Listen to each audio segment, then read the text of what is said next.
Lena Torres had always believed that desperation was something you could control, that it would arrive slowly, like winter, that you would see it coming and prepare. She had been wrong. Desperation came in a single night, in the form of eviction notices and hospital bills stacked like grave markers on her kitchen table. It came in the shape of her mother's frail hand reaching for hers, trembling with fever. It came in the silence of her phone. No calls, no texts, no lifeline. She sat on the floor of her apartment, knees pulled to her chest, staring at the cracked screen of her phone. The apartment was cold. The heat had been shut off 3 days ago. Outside, the city roared with indifference. Inside, she was drowning in the kind of quiet that swallows hope whole. Her mother slept in the next room, medicated but restless. The cancer was winning. The doctors had said so without saying it. They spoke in euphemisms and statistics, but Lena understood the language of death well enough. She had $8,000 in medical debt. She had no insurance. She had no one left to call. Except one. Before we go on, tell us, where are you watching from? Drop it in the comments below. His name was a rumor, a ghost story whispered in the underground circles her late father once ran with. Dante Callahan, the exiled prince of a crime family that had once ruled the eastern seaboard. He had vanished 5 years ago after a bloody war that left half the city's syndicates in ruins. Some said he was dead. Others said he was hiding in Europe, biding his time. A few claimed he still ran operations from the shadows, untouchable and invisible. Lena had never met him, but she remembered the night her father mentioned his name, just once, over whiskey and old regrets. He had said Dante owed him a debt, a life saved, years ago, when loyalty still meant something. Her father had never called it in. He had died before he could. Now, sitting on the cold floor of her dying apartment, Lena opened a browser and typed his name into a dark web forum her father had once bookmarked. It took her an hour to find the right thread, another hour to piece together the breadcrumbs, and then, buried beneath layers of encryption and anonymity, she found it, a contact form. No name, no guarantee, just a single line of instruction. *state your claim. *. Her fingers hovered over the keys. This was madness. This was the kind of decision people made in movies, not real life. But real life had abandoned her weeks ago. All that remained was survival. She typed, *, my father was Marco Torres. He said you owed him. I'm calling it in. *. She hit send before she could stop herself. For 5 minutes, nothing happened. She stared at the screen, heartbeat loud in her ears. Then her phone buzzed. Once, twice, 3 times in rapid succession. Messages flooded in, unknown numbers, encrypted apps she didn't recognize, notifications that appeared and vanished before she could read them. Her phone screen lit up like a firework, vibrating so hard it slid across the floor. She grabbed it, hand shaking. The messages were fragments, code, instructions. But one came through clear. *, stay where you are. Someone is coming. *. Lena's breath caught. She didn't know if she had just saved herself or signed her own death warrant. The phone rang. A blocked number. She answered without thinking. No voice on the other end. Just silence. Then, after a long pause, a single word, spoken in a low, controlled tone that sent ice down her spine. * confirmed. *. The line went dead. 20 minutes later, there was a knock at her door. 3 sharp raps, deliberate and calm. Lena stood frozen in the center of the room. Her mother was still asleep. The apartment was silent except for the hammering of her pulse. She opened the door. A man stood in the hallway. Tall, dressed in a black coat that looked too expensive for this neighborhood. His face was unreadable, carved from stone. He didn't introduce himself. He simply looked at her, assessing, and then nodded once. *Miss Torres,' he said. Not a question. A confirmation. *Who are you?' *Someone who works for someone you messaged.' His voice was flat, professional. *You're coming with me.' *I'm not going anywhere.' *You asked for help. Help doesn't wait.' Lena's throat tightened. My mother is being moved to a private facility as we speak. A team is handling it. You'll see her in the morning. Her knees nearly buckled. How? Because you sent that message. He stepped aside, gesturing toward the stairwell, and because Dante Callahan doesn't ignore debts. The name hung in the air like smoke. Lena's mind raced. This was real. This was happening. She thought of her mother, alone and sick. She thought of the eviction notice, the hospital bills, the suffocating weight of helplessness. And then she thought of the message she had sent into the void, the message that had been answered in seconds. She grabbed her coat and followed him into the night. The car was black and soundless, gliding through the city like a predator in the dark. Lena sat in the back seat, hands folded in her lap, trying to steady her breathing. The man who had come for her sat across from her, silent and still. He hadn't spoken since they left her building. She didn't ask where they were going. She wasn't sure she wanted to know. The city blurred past the tinted windows, neon signs, late-night diners, empty streets. It felt surreal, like she had stepped out of her life and into someone else's story. She kept thinking about her mother. The man had said she was being moved to a private facility. How did he know? How had they acted so fast? The message had been sent less than an hour ago. And yet, an entire operation had already been set in motion. Who was Dante Callahan? The car turned down a narrow road, away from the lights and noise. The buildings grew older, taller, industrial. Warehouses lined the streets, their windows dark and hollow. Lena's pulse quickened. This was the kind of place people disappeared. But she had nowhere else to go. The car stopped in front of a brick building with no signs, no markings. The man opened the door and stepped out. Lena hesitated, then followed. The air was colder here, sharp against her skin. The man led her to a side entrance, unlocking it with a keycard. Inside, the building was quiet, sterile. The walls were concrete, the floors polished. It felt more like a vault than a warehouse. They walked down a long hallway, footsteps echoing. At the end, there was a door. The man knocked twice, then opened it and stepped aside. "He's waiting," he said. Lena's heart hammered in her chest. She stepped inside. The room was dimly lit, furnished with dark wood and leather. A desk sat near the window, papers neatly stacked, a laptop open. And behind the desk, standing with his back to her, was a man. He didn't turn right away. He seemed to be looking out the window, though there was nothing to see but the empty street below. His posture was relaxed, hands in his pockets, but there was something about the way he stood that made the air feel heavier. "Close the door," he said.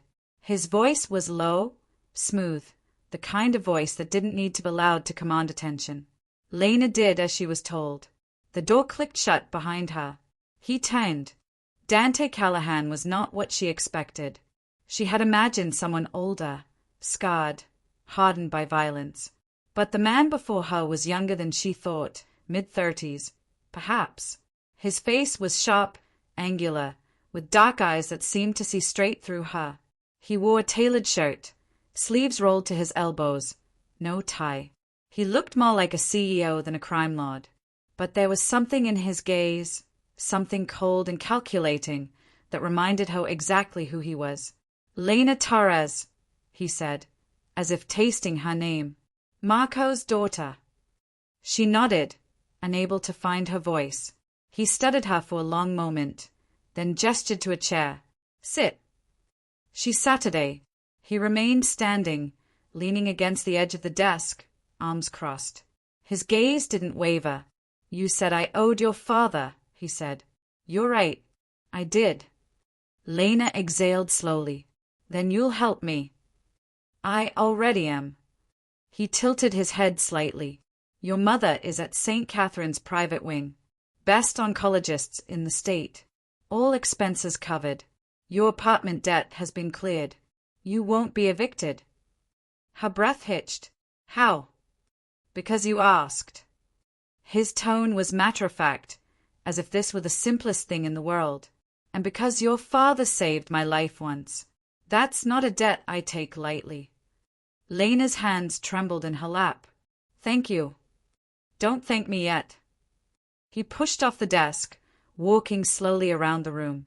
You messaged me on a secure channel that very few people know exists. That message triggered a dozen alerts. My people traced your location in seconds. By the time you hit send, I knew who you were, what you needed, and whether you were a threat. He stopped in front of her, looking down. You're not a threat, he said quietly, but you're also not safe. Lena frowned. What do you mean? You sent that message from your apartment, on your personal device. Anyone monitoring that channel now knows you exist. And if they know you exist, they'll want to know why I responded. Her stomach dropped. I didn't think. No, you didn't. His voice wasn't cruel, just cold. And now you're a liability. Fear crawled up her spine. What are you going to do? He regarded her for a long moment, then turned away. You're going to stay here, under my protection, until I'm certain no one is coming for you.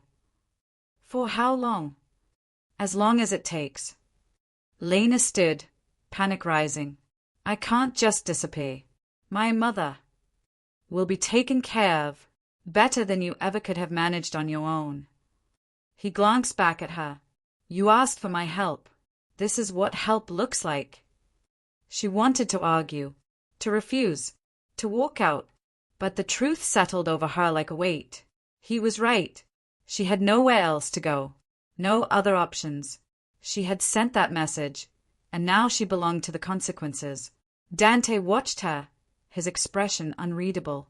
Then he picked up his phone and sent a single text. A moment later, the door opened. A woman stepped inside, older, composed, dressed in black. This is Elena, Dante said. She'll show you to your room. You'll have everything you need. Lena looked at him, searching for something, kindness, reassurance, anything human. But his face remained a mask. Get some rest, he said. We'll talk in the morning. Elena gestured toward the door. Lena hesitated, then followed her out. As the door closed behind them, she glanced back one last time. Dante was already back at his desk, absorbed in his work, as if she had never been there at all. But she had been. And now, she realized, she couldn't leave. The room they gave her was larger than her entire apartment. Clean white walls, a bed with crisp linen sheets, a bathroom with marble counters. There was a window, but it overlooked a courtyard enclosed by high walls. No view of the street. No way to see the outside world. Lena stood in the center of the room, arms wrapped around herself. It was beautiful. It was suffocating. Elena had left her with a change of clothes, toiletries, and a quiet instruction. Don't leave this floor without permission. Permission.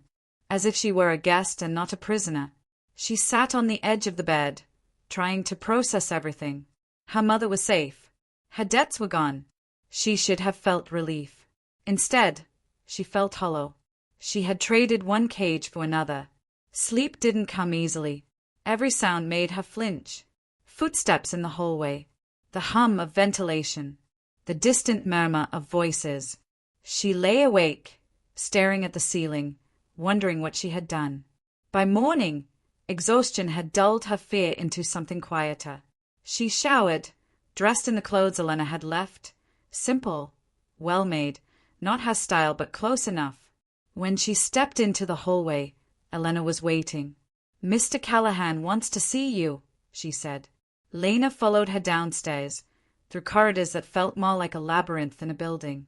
They passed other people, men in suits, women with tablets, all moving with purpose. No one looked at her. It was as if she didn't exist. They stopped outside a door. Elena knocked once, then opened it. Dante was seated at a long table, papers spread before him. He glanced up as she entered, then gestured to a chair across from him. Sit. She did. He didn't look up right away, finishing whatever he was reading. The silence stretched. Finally, he set the paper down and leaned back. How's your mother? Lena blinked. I don't know. I haven't been able to see her. She's stable. The doctors say the treatment is progressing well. He said it casually, as if he had just checked the weather. You can visit her this afternoon if you want. Relief flooded through her. Thank you. He nodded, then slid a folder across the table. This is everything we know about the people who might be watching you. Lena opened it. Inside were photos, names, profiles. She didn't recognize any of them. Who are they? Rivals. People who would love to know why I responded to your message. His eyes met hers. People who would use you to get to me. Her throat tightened. I didn't mean to. I know. His tone softened, just slightly. But intent doesn't matter. What matters is that you're here now. And until I'm sure you're safe, you stay. She looked down at the folder, at the faces of strangers who might want her dead. How long? As long as it takes. It was again. That answer that wasn't an answer. She closed the folder, pushing it back toward him. I didn't ask to be a prisoner. You're not a prisoner. His gaze was steady. You're protected. What's the difference? He didn't answer. Instead, he stood, walking to the window. Your father saved my life when I was 19. I was reckless, arrogant. I thought I was untouchable. Someone put a hit on me. Marco found out. He didn't have to warn me. He didn't owe me anything. But he did it anyway. He paused, hands behind his back. I've spent the last 15 years making sure I never forget that debt. So when you called it in, I didn't hesitate. Lena watched him, trying to understand. You could have just given me the money, paid the bills. You didn't have to bring me here. No, he said quietly. I didn't, but money doesn't keep you alive. He turned to face her. You messaged me, Lena. That means someone else might know. And if they know, they'll come. Not today, maybe not tomorrow, but eventually. His voice dropped.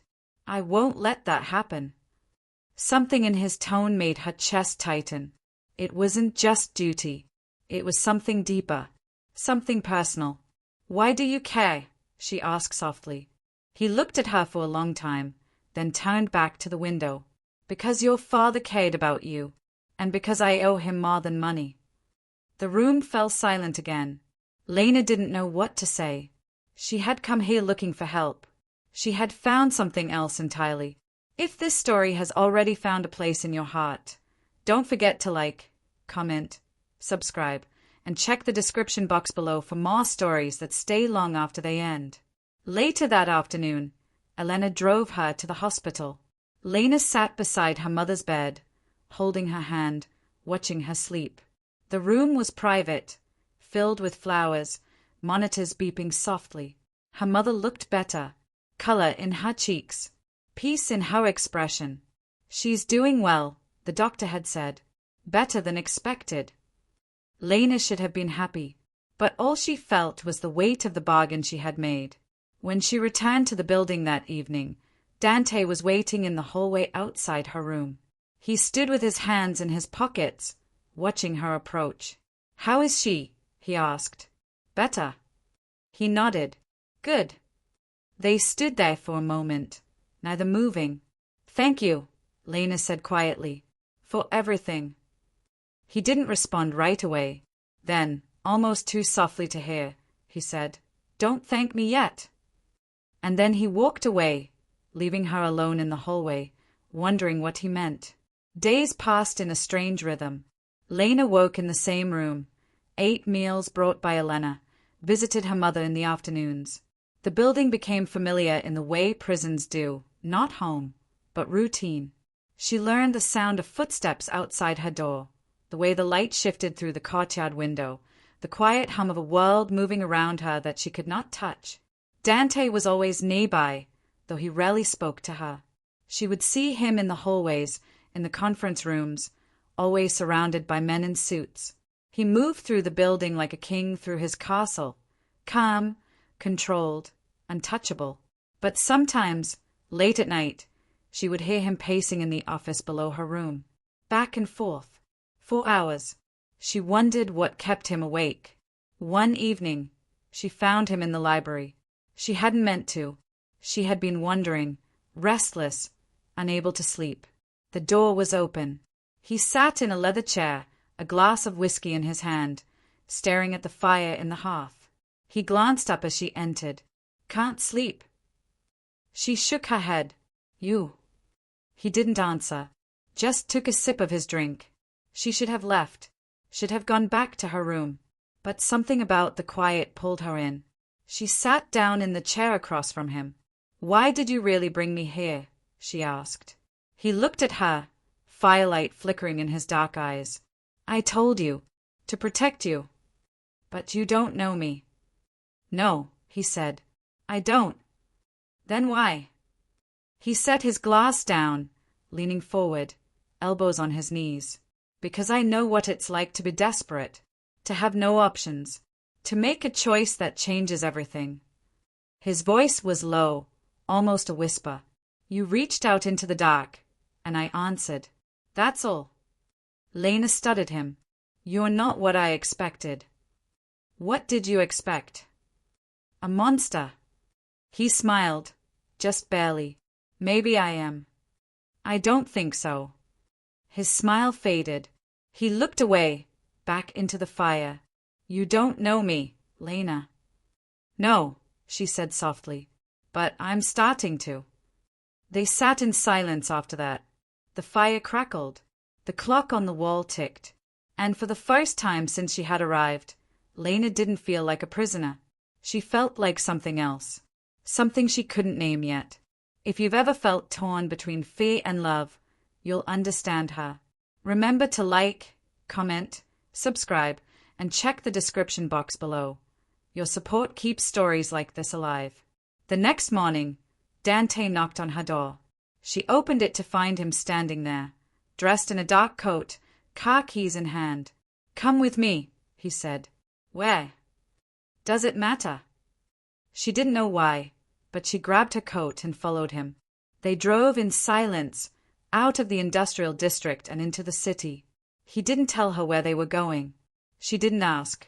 The car stopped near the waterfront, a quiet stretch of docks where the ocean met the city's edge. He got out. She followed.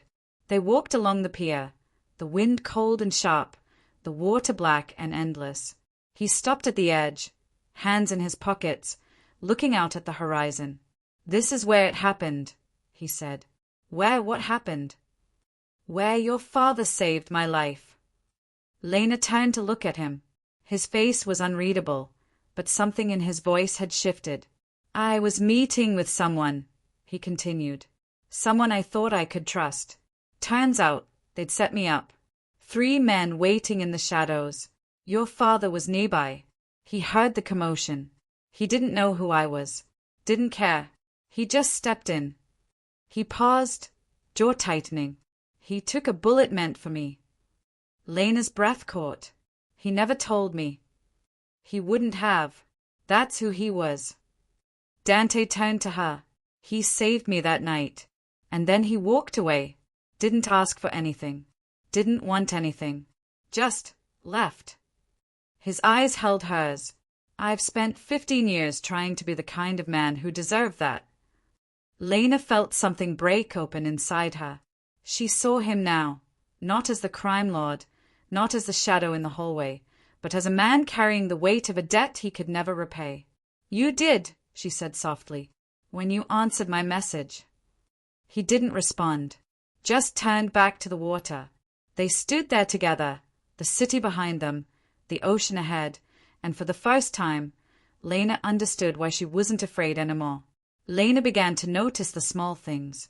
The way Dante took his coffee, black, no sugar, always in the same mug. The way he ran his hand through his hair when he was frustrated. The way he stood at the window in the mornings, watching the city wake, as if he was searching for something he had lost. She noticed the way his people spoke to him, with respect, yes, but also with a kind of fear that didn't quite match the man she was coming to know. They treated him like a weapon. But she had seen him by the fire, heard the exhaustion in his voice, watched the way he looked at the ocean as if it could absolve him of something. He was not what they believed him to be. Or maybe he was, and she was the only one foolish enough to see past it. One afternoon, she found him in the gym. She hadn't meant to interrupt. The door was ajar, and she heard the rhythmic thud of fists against a heavy bag. She paused in the doorway, watching. He moved with precision, each punch controlled, deliberate. Sweat dripped down his neck. His knuckles were wrapped, but she could see the bruises beneath. He stopped suddenly, as if sensing her presence. He turned, breathing hard, and their eyes met. "How long have you been standing there?" he asked. "Not long." He unwrapped his hands, wiping his face with a towel. "You need something?" "No, I just—" She hesitated. "I didn't know you boxed." "I don't. Not really." He tossed the towel aside. "It's just a way to think." "Does it help?" He considered her for a moment. "Sometimes." She stepped into the room, closing the door behind her. "What do you think about?" He didn't answer right away, just looked at her, something unspoken passing between them. Then he walked over to the bench, sitting down, elbows on his knees. "Everything," he said quietly. "Everyone I've lost. Every choice I've made. Every person I've failed." Lena sat beside him. "You haven't failed me." He glanced at her, something raw flickering in his eyes. "Not yet." They sat in silence. She could hear his breathing, still uneven from the exertion. She wanted to reach out, to touch his hand, to tell him that he wasn't what he thought he was. But she didn't. "Not yet." "Why did you leave?" she asked. 5 years ago. Why did you disappear?" His jaw tightened. "Because I had to." "That's not an answer." He looked at her, and for the first time, she saw the weight he carried. There was a war. Between families. People I trusted turned on me. People I loved died because of me. His voice dropped. "I left because if I stayed, everyone around me would have burned." Lena's chest ached. "And now I'm careful." He stood, walking to the window. "I don't get close to people. I don't let anyone in. It's safer that way." "For who?" He didn't answer. Lena stood, crossing the room to stand beside him. "You can't live like that forever. I've managed so far." "Have you?" She turned to face him. "Because from where I'm standing, you look lonely." He looked down at her, something breaking behind his eyes. "Maybe I am." The air between them shifted. She could feel the pull, the gravity of whatever this was. She didn't know if it was gratitude or something more dangerous. She didn't know if she cared. "Lena," he said softly, a warning in his voice. "I know," she whispered. "I know I shouldn't." "Then don't." But neither of them moved. They stood there, inches apart, the world falling away. And then, before she could stop herself, she reached up and touched his face. He closed his eyes, leaning into her hand, just for a moment, just long enough for her to feel the tension in him break. And then he pulled away. "This is a mistake," he said, his voice rough. "Maybe." She let her hand fall. "But I don't think you care." He looked at her, something desperate and aching in his gaze. "You should go." She didn't. She stayed. And he didn't ask her to leave again. The days blurred after that. Lena stopped counting how long she had been there. Time lost meaning. What mattered was the way Dante looked at her across the table during breakfast. The way his hand lingered when he passed her something. The way he found excuses to be in the same room. She knew it was dangerous. She knew she was falling into something she couldn't climb out of. But she didn't stop. Neither did he. One night, he knocked on her door. It was late, past midnight. She opened it to find him standing there, still dressed, eyes shadowed with exhaustion. "I couldn't sleep," he said. "So you came here." He didn't deny it, just stepped inside, closing the door behind him. They stood in the dim light of her room, the silence heavy between them. "This is a bad idea," he said. "You've said that before." "I mean it." "I know." She took a step closer. "But you're still here." His hands clenched at his sides. "Lena." "Don't." She reached for him, fingers curling into the fabric of his shirt. "Don't push me away again." He stared down at her, jaw tight, the war inside him written across his face. And then, with a sound that was half growl, half surrender, he pulled her to him. The kiss was not gentle. It was desperate, hungry, a collision of everything they had been holding back. His hands tangled in her hair, her fingers dug into his shoulders, and for a moment nothing else existed. When they broke apart, both breathing hard, he pressed his forehead to hers. "This changes everything," he whispered. "I know. You're not safe with me." "I don't care." He pulled back, cupping her face in his hands. "You should." "But I don't." She looked up at him, tears burning in her eyes. "And I don't think you want me to." He closed his eyes, something breaking inside him. "God help me, I don't." He kissed her again, softer this time, and she felt the walls he had built around himself crumble. He was still the exiled prince, still the man who lived in shadows, but in that moment he was just a man, and she was just a woman who had stumbled into his life and refused to leave. They stayed like that, wrapped in each other, until the first light of dawn crept through the window. And when he finally left, she knew nothing would ever be the same. If your heart's racing too, take a breath, and don't forget to like, comment, subscribe, and check the description box below for more unforgettable love stories. The shift was undeniable. Everyone noticed. Elena gave her knowing looks. The men who worked for Dante watched her differently. She was no longer just the girl under his protection. She was something more, something dangerous. Dante became possessive in ways that should have frightened her. He wanted to know where she was, who she spoke to, what she did when he wasn't watching. But it didn't feel like control. It felt like fear. He was afraid of losing her. "I need to tell you something," he said one evening. They were in his office, the city lights glittering beyond the window. She looked up from the book she was reading. "What?" He paced, hands in his pockets, the tension radiating off him. "There's a problem." Her stomach dropped. "What kind of problem?" "The kind that means you can't stay here much longer." Fear spiked through her. "What are you talking about?" He stopped, turning to face her. "Someone knows. About you. About us." "Who?" "A man named Victor Kane. He runs the Southern Syndicate. He's been trying to find me for years." Dante's jaw clenched. "He found out about you." Lena stood, heart pounding. "What does that mean?" "It means he'll use you to get to me." He crossed the room, taking her hands in his. "It means I have to get you out of here. Somewhere safe. Somewhere he can't find you." "No." She pulled her hands away. "I'm not leaving you." "You don't have a choice." "Yes, I do." She stepped closer, voice shaking. "You don't get to decide this alone." "Lena." "I'm not running." She grabbed his shirt, pulling him closer. "Not from you. Not from this." His eyes searched hers, something breaking behind them. "If you stay, you'll die." "Then I'll die." She pressed her forehead to his chest. "But I won't leave you."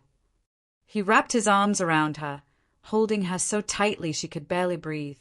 "You're making this impossible." "Good." They stood like that, tangled together, the storm closing in around them. And Lena knew, with absolute certainty, that whatever came next would cost them both everything. Victor Kane made his move 3 days later. Lena was in the library when the first alarm sounded. A low, blaring pulse that made her heart lurch. Elena appeared in the doorway, face pale. "You need to come with me. Now." Lena didn't ask questions. She followed Elena through the building, down corridors she had never seen, into the basement where steel doors and concrete walls made the world feel smaller. Other people were there, guards, staff, all moving with controlled urgency. What's happening? Lena asked. We're under attack. The words hit her like a fist. Where's Dante? Dealing with it. Elena led her into a reinforced room, shutting the door behind them. You stay here. No matter what you hear, you don't leave. I need to see him. He's keeping you alive, Lena. Don't make it harder than it already is. Elena left. The door locked. Lena was alone. She pressed her ear to the door, trying to hear. Muffled shouts. Gunfire. The sound of something breaking. Her hands shook. She paced the small room, every instinct screaming at her to get out, to find him. But she stayed. Minutes felt like hours. And then, finally, the door opened. Dante stood there, blood on his shirt, fury in his eyes. He grabbed her hand, pulling her out. We're leaving. What? Now. They ran through the building, past overturned furniture and shattered glass. Outside, a car waited, engine running. He pushed her inside, climbing in after her. The car peeled away into the night. Lena's heart hammered. Are you hurt? I'm fine. His voice was tight, controlled. Dante. I said I'm fine. She looked at him, at the blood soaking through his shirt, and knew he was lying. But she didn't push. Not yet. They drove for hours, into the countryside, away from the city. The safe house was small, isolated, hidden among trees. Dante unlocked the door and ushered her inside. The moment the door closed, he leaned against it, breathing hard. Lena crossed to him, reaching for his shirt. Let me see. It's nothing. It's not nothing. Her voice was firm. Let me see. He looked at her for a long moment, then nodded. She helped him out of his jacket, then his shirt. A gash ran along his ribs, deep but not fatal. She found a first aid kit in the bathroom, cleaned the wound as best she could, her hands trembling. You should have left me, she said quietly. Never. People died tonight because of me. People died because Victor Kane is a bastard who doesn't understand boundaries. He caught her wrist, making her look at him. This isn't your fault. Isn't it? Tears blurred her vision. I sent that message. I dragged you into this. You didn't drag me anyway. His voice softened. I chose this. I chose you. She pressed her forehead to his shoulder, trying not to fall apart. He wrapped his arms around her, holding her together when she couldn't do it herself. I'm scared, she whispered. I know. He kissed the top of her head. But I won't let him touch you. I promise. They stayed like that until the adrenaline faded and exhaustion took its place. He led her to the bedroom, and they lay down together, fully clothed, wrapped in each other. She listened to his heartbeat, steady and strong, and tried to believe his promise. Before we close this chapter, take a moment, like, comment, subscribe, and check the description box below.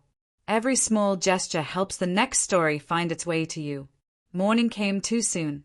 Dante was already up, standing by the window with his phone pressed to his ear.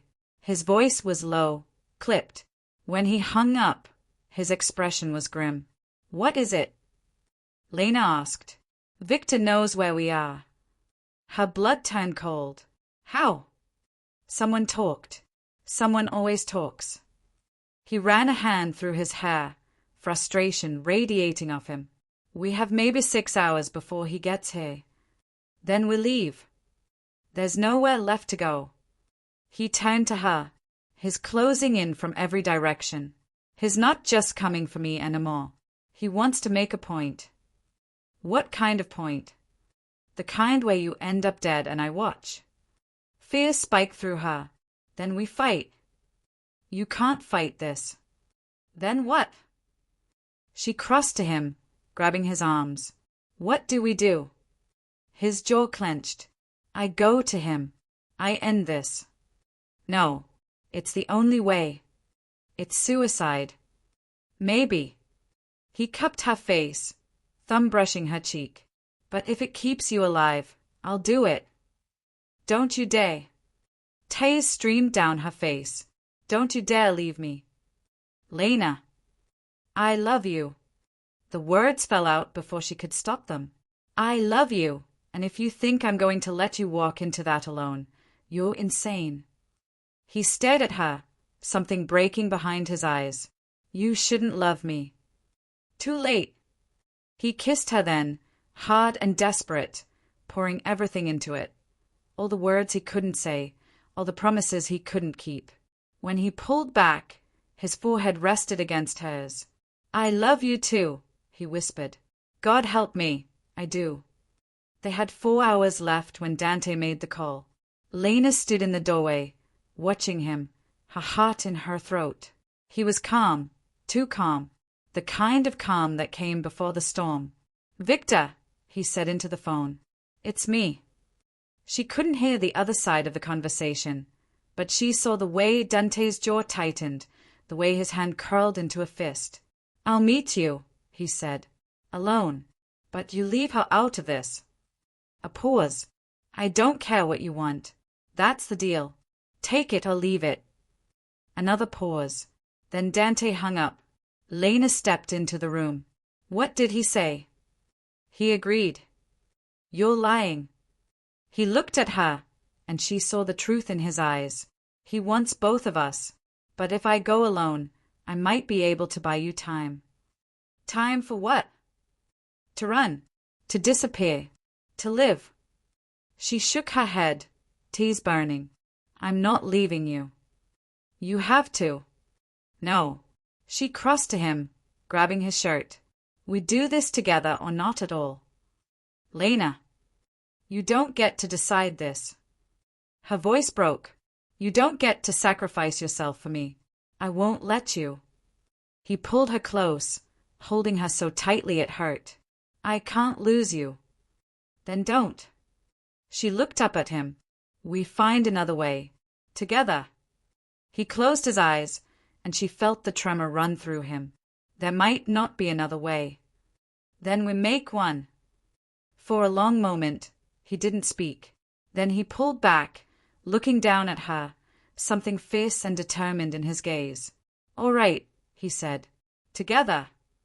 They spent the next hour preparing. Dante made calls, pulling in favors from people Lena didn't know. He armed her with a gun she barely knew how to use, taught her the basics in 20 minutes. She was terrified, but she didn't let it show.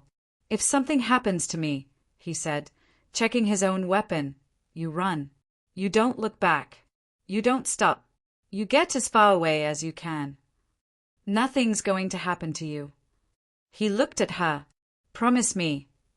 Dante. Promise me, Lena. She swallowed the sob rising in her throat. I promise. He kissed her forehead, lingering there. Good. When the time came, they got in the car together. The meeting place was an abandoned warehouse on the edge of the city. Victor's choice. Neutral ground, he'd called it. Dante knew better. It was a trap. But they went anyway. The warehouse loomed in the darkness, windows shattered, walls crumbling. Dante parked 100 yards away, cutting the engine. Stay close to me, he said. Don't let them separate us. I won't. They got out of the car, moving through the shadows. Lena's heart hammered in her chest. Every sound made her flinch. She could feel Dante beside her, tense and coiled, ready for anything. The warehouse doors hung open. Inside, a single light burned. And in the center of the room, surrounded by a dozen armed men, stood Victor Kane. He was older than she expected, silver-haired, impeccably dressed. He smiled when he saw them. Dante, he said, voice smooth. It's been a long time. Not long enough. Victor's gaze shifted to Lena. And this must be the girl who started all of this. Tell me, sweetheart, was it worth it? Lena didn't answer. Dante stepped in front of her, shielding her. We had a deal, Dante said. I came. Now let her go. Victor laughed. Oh, Dante, you always were naive. He gestured to his men. Take her. Everything happened at once. The men moved. Dante raised his gun. Lena screamed. Gunfire erupted, deafening in the enclosed space. She felt Dante push her behind a stack of crates, felt his body cover haze. Stay down, he hissed. She did. She curled into herself, hands over her ears, trying to block out the chaos. The gunfire seemed to go on forever. And then, suddenly, it stopped. She looked up. Dante was still there, alive, breathing hard. Blood streaked his face, but he was standing. Victor's men weren't. Dante crossed the room, gun trained on Victor, who had fallen to his knees. His suit was ruined, blood pooling beneath him. He looked up at Dante, something like respect in his eyes. You always were better than me, he said. Dante didn't respond, just stood there, finger on the trigger. Do it, Victor said. Finish it. Lena rose, crossing to Dante. She put her hand on his arm, feeling the tremor running through him. Don't, she said softly. You're not like him. Dante looked at her, something breaking behind his eyes. Then he lowered the gun. Get out, he said to Victor. And if I ever see you again, I won't hesitate. Victor laughed, a wet, pained sound. Then his men, the ones still alive, dragged him out. Dante turned to Lena, pulling her into his arms. She clung to him, sobbing, relief and terror crashing over her in waves. It's over, he whispered. It's over. The days that followed were a blur. Police, questions, lawyers. Dante had connections, people who made problems disappear. By the end of the week, it was as if the warehouse had never happened. Victor Kane vanished. His organization collapsed. And Dante Callahan stepped out of the shadows, no longer exiled, no longer hiding. Lena stayed by his side through all of it. She watched him rebuild, watched him reclaim pieces of the life he had lost. But she also saw the cost, the exhaustion in his eyes, the way he flinched at loud noises, the way he held her a little too tightly, as if afraid she would disappear. They moved into a new place together, a penthouse overlooking the city, far from the industrial district, far from the warehouse. It was beautiful. It was safe. But Lena could still feel the weight of everything that had happened pressing down on them. One night, she found him on the balcony, staring out at the city lights. She wrapped her arms around him from behind, pressing her cheek to his back. Can't sleep, she asked. Never can. She held him tighter. It's over, Dante. His gun. I know. His voice was distant, but it doesn't feel over. She turned him around, looking up at him. Then what do we do? He studied her face, something soft and aching in his gaze. We start over. How? I don't know. He cupped her face. But I want to try. With you. Tears pricked her eyes. I want that too. He kissed her, slow and tender, and for the first time in weeks, she felt something other than fear. She felt hope. They spent the next few months rebuilding their lives. Dante stepped back from the darker parts of his world, delegating, distancing himself. He couldn't leave it entirely. The world he came from didn't work that way. But he tried. For her. Lena visited her mother every day. The treatments were working. She was getting stronger. And every time her mother asked about the man who had saved them, Lena smiled and said, "He's good. We're good." Her mother saw through it, of course. Mothers always did. But she didn't push. She just squeezed Lena's hand and said, "I'm glad you're happy, baby." And Lena realized she was. Despite everything, despite the fear and the violence and the chaos, she was happy. Dante proposed on a quiet Tuesday evening. No grand gesture, no elaborate plan. Just the two of them on the balcony, the city spread out below, the sun setting in hues of gold and crimson. "Marry me," he said. She looked at him, surprised. "What?" Marry me. He took her hand, thumb brushing over her knuckles. I know I'm not easy. I know I come with baggage and danger and a past I can't erase. But I love you, and I want to spend whatever time I have left making you happy. Tears streamed down her face. Yes. He slipped a ring onto her finger, simple, elegant, perfect. And then he kissed her, and she tasted salt and hope and the promise of something new. If stories like this linger in your heart long after they end, don't leave just yet. Like, comment, subscribe, and check the description box below, and let the next story find you when the night grows quiet again. They married in the spring. A small ceremony, just the two of them and a handful of people who mattered. Her mother was there, frail but smiling. Elena stood as witness. And when Dante slipped the second ring onto her finger, Lena felt the last piece of her broken heart click into place. They danced in the fading light, swaying to music only they could hear. And for the first time in her life, Lena felt free. I love you, she whispered. I love you too.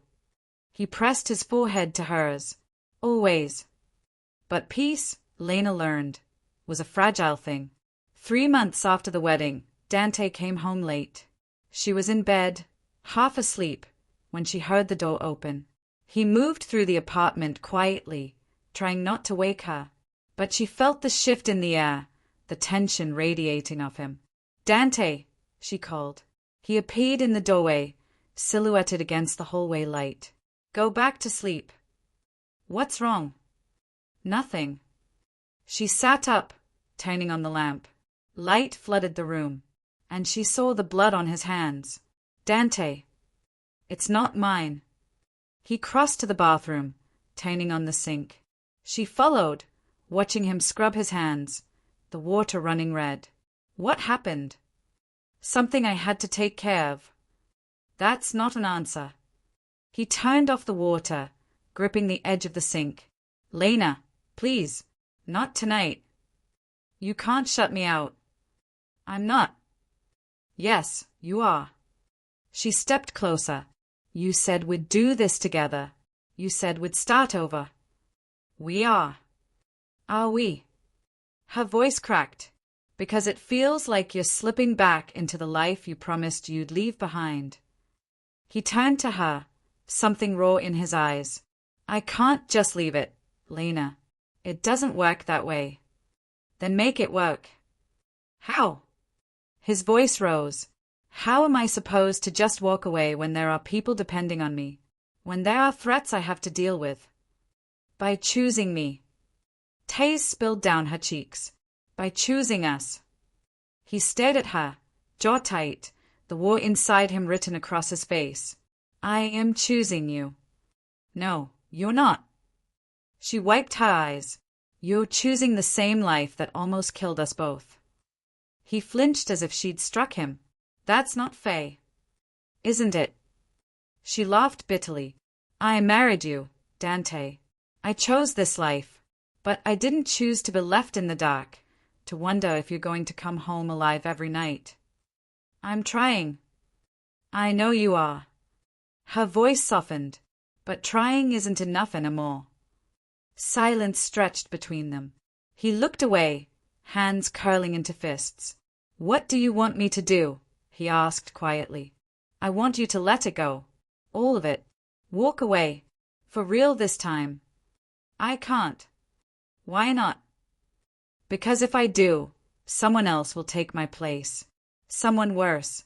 Someone who won't care about the collateral damage. He looked at her.